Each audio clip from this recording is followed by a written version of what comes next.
When war gets too close, you run, unless you're not allowed to.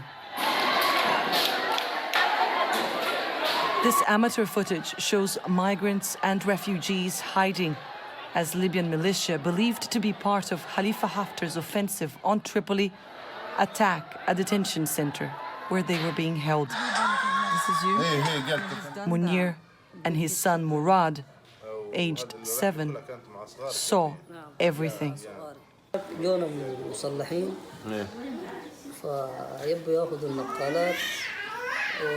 People with arms came to us and wanted to take our mobile phones and our money. We were divided into 3 groups. In the first room, they took the phones and the money. In the second room, where a group of Christians were praying with their priest, the armed men barged in and told them to stop. They said they wouldn't, and that's when they started to shoot. 18 or 20 people were injured by bullets. People began screaming, and then they took their machine guns and sprayed the room with bullets. 7 people are thought to have been killed in the attack. Dozens were injured. Libya is estimated to have over 20 detention centers where migrants and refugees caught trying to cross illegally into Europe are kept while they wait for voluntary repatriation or deportation.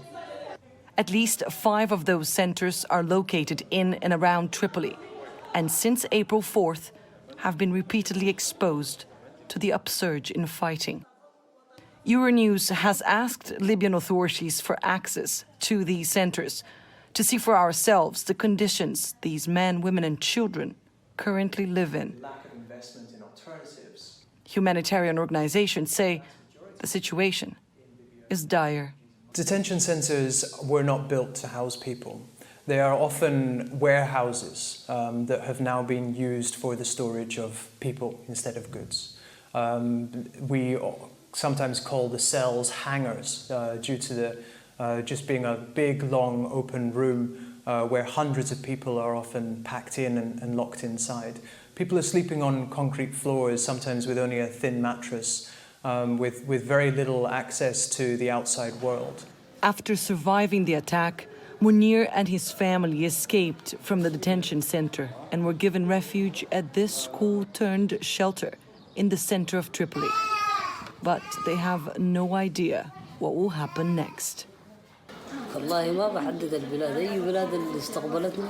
I can't choose a country. I would go to any country that would take us. A safe country where my children can get an education.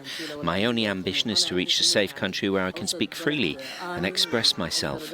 But if it was my choice, I'd go to the US, Canada or England. If it was up to me, I'd go to Canada. For now, Canada is a distant dream.